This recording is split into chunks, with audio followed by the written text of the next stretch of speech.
Hello കുഞ്ഞോളെ, ഞാൻ പോരണ്ടോ? ആ, എന്തൊക്കെ? എന്താ നല്ല വർത്താനം, കുഴപ്പമൊന്നുമില്ല, അങ്ങനെ പോണു. നീ എവിടുന്നാണ്? ഇവിടെ രാത്രി 10 അവിടെ എത്തും. രാത്രി 10:30 എപ്പോഴത്തെ? എന്തൊക്കെ നിങ്ങൾ വരൂ കൊണ്ടുവരാന്? അങ്ങാ കൊണ്ടുവരാനൊക്കെ വരണമെന്നൊക്കെ ഞാൻ കരുതി. പക്ഷെ എന്റെ മൂടൊക്കെ വയ്ക്കണേ. എന്തിടി? കുട്ടിയൊക്കെ സ്കൂളിൽ നിന്ന് ഇത് കൊടുത്തിരുന്നു, ഹോംവർക്ക്.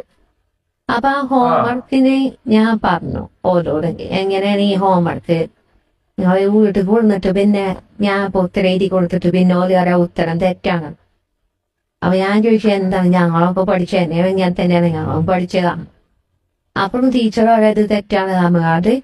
അവൻ എന്നോട് വിളിച്ചോണ്ടേ ഞാൻ ടീച്ചർ ഒന്നാണ് കൊടുത്തു തന്നോ, 1001 പോയത് ബാക്കി 3 പൂജ്യം അല്ലാതെ പിന്നെ എത്രയാണെന്ന് ചോദിച്ചു.